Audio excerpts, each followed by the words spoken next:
안녕하세요. 강릉 베이글 맛집 대표가 은행원인가? 뭐 유명 대출 상담사와 뭐 700억 먹튀 사건, 이제 사기극이 벌어졌다고 합니다. 유튜브가 이제 700억을 해먹은 거죠. 이게 결국 이러한 일들이 계속 벌어지는 이유는 뭘까요? 쉽게 돈을 벌려고 하고 뭐 유튜브에서 인기 있는 사람들의 이야기 혹해가지고 비판 없이 있는 그대로 이렇게 추정하다 보니까 저런 일이 벌어진 것 같습니다. 우리가 인생을 살아가면서 돈을 뭔가를 투자한다라는 걸 함부로 잘 모르는 사람을 덜컥 믿고 돈을 내주는 건 신중 또 신중해야 되겠습니다. 사실상 두 자릿수 이상의 수익률을 기대한다, 예상한다, 내가 사기 당하겠다라고 남들에게 나 자신을 알리는 거하고 똑같다라는 겁니다. 쉽게 돈 벌 길이 있으면 자기들이 직접 하지 다른 누군가에게 돈 벌 기회는 안 줍니다. 사기꾼들은 그렇게 얘기하죠. 자기가 되게 힘들었고 어려웠는데 내가 이런 저런 방법으로 성공을 했다. 그래서 이미 불을 갖췄다. 그래서 그 불을 다른 사람들에게 가르쳐주기 위해서 이렇게 활동하는 거다. 내가 아무리 얘기해도 안 하는 사람도 안 한다. 이렇게 얘기해요. 왜 대부분의 사람들이 그렇게 얘기해도 안 넘어가는 걸까요? 말도 안 되는 개소리이기 때문이죠. 근데 상황이 절박하고 힘들고 또 좀 더 많은 수익을 공짜로 그냥 거저 얻고 싶어 하는 그런 사람들이 꼭 저런 게 걸립니다. 그리고 가끔씩 정신줄이 나간 사람들, 제정신이 아닌 사람들이 저런 것에 걸려들죠. 매우 우려스럽고 매우 염려가 되는 이제 사건들입니다. 뭐 저런 것에 걸렸다고 해서 그 사람이 되게 문제가 있는 사람 이렇게 보기도 조금 어렵죠. 왜냐 이제는 가면 갈수록 그 저렇게 사기치는 놈들이 너무도 교묘해서 이제 걸려든 일들이 많이 발생하니까 말입니다. 씁쓸하죠. 좀 되게 황당하기도 하고 되게 놀랍기도 하고 되게 많이 충격적입니다. 앞으로 어떤 상황, 어떤 이야기들이 또 벌어질까요? 아마 저런 일들은 앞으로도 계속해서 벌어질 겁니다. 한국이든 일본이든 미국이든 유럽이든 저런 사기극들은 계속해서 벌어진다. 근데 이제 저러한 것들을 근본적으로 막기 위한 진짜 대책은 뭐냐? 조금이라도 경제적인 피해를 입힌 사람들에게는 공소시효 없애고 좀 사건 관련한 부분들을 좀 더 엄격하게 처벌하고 저 불법으로 벌어들인 돈은 100% 환수 조치한다. 뭐 이런 목적으로 국세청도 가동하고 이래저래 여러 가지 관련돼 있는 이제 기관들이 같이 움직여야 될 것 같다라는 생각을 해봅니다. 물론 제가 드리는 얘기가 말처럼 쉽지는 않을 거예요. 하지만 기조 자체를 바꿔야 된다는 거죠. 사기친 놈들에게 뭐 혐의 없음으로 해서 풀어내주고 하는 그런 일들은 없어야 된다라고 생각합니다. 이 남들에게 투자를 받아가지고 고수익 주겠다라고 얘기하고 분명히 중간중간에 몇 차례는 수익금을 줬을 거예요. 뭐 그랬으니까 사람들이 믿고 또 다른 사람들을 또 모으고 또 모으고 하지 않았을까 싶은 거죠. 앞으로 이런 이들이 더 아마 많아질 것 같습니다. 투자 유튜브에 출연한 대출 상담사 강모씨 37세. 저 사람이 이제 그러한 사항들을 만든 거죠. 참 어처구니가 없습니다. 앞으로 얼마나 더 놀라운 일들이 계속 벌어질지 두고 봐야 되죠. 앞으로 많은 생각들을 하면서 살아야 됩니다. 사는 게 어떨지. 참 저렇게 무책임한 사기꾼들이 너무 많다는 거.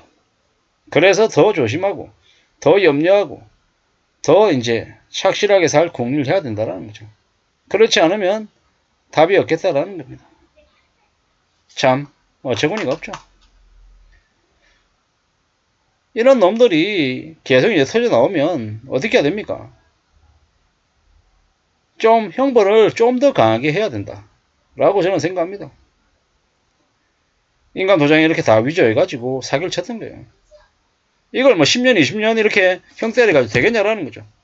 무기징역을 때려야 되고 심한 경우는 사형도 불사해야 된다라고 생각합니다. 그 정도로 지금 저러한 것들은 충격적인 겁니다. 왜냐면 이제 사기꾼 개쓰레기들이죠. 개쓰레기들. 고금리로 단기간에 빌린 돈을 브리지 대출이라고 한답니다. 이러한 소요가 있다. 이런 걸 이용해가지고 뭐 이제 참 사기를 치는 거죠. 카카오톡 오픈 채팅방에 사람들 모아가지고 이제 얘기 나누고 이래저래 해가지고 이제 결국 폰지 사기. 폰지 사기가 뭡니까? 다른 사람들한테 이게 투자금 또 받아가지고 다른 애에게 또 수익금으로 나눠주고 그런 식으로 계속 끌어오고 또 끌어오고 하다 보면 나중에 어떻게 된다? 결국 시간이 지나면 지날수록 이제 그 폭탄은 커지고 터질 수밖에 없다라는 겁니다.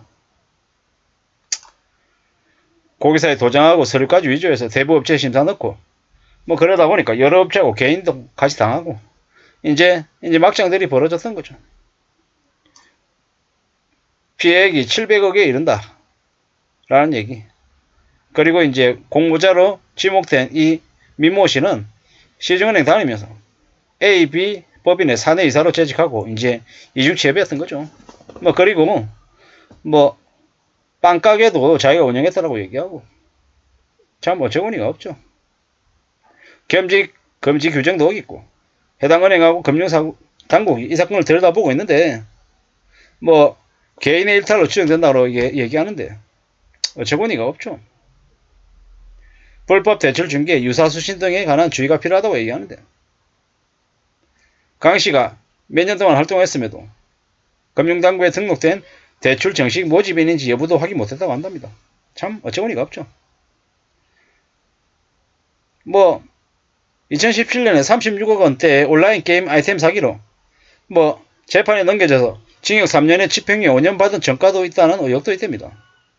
참 어처구니가 없습니다.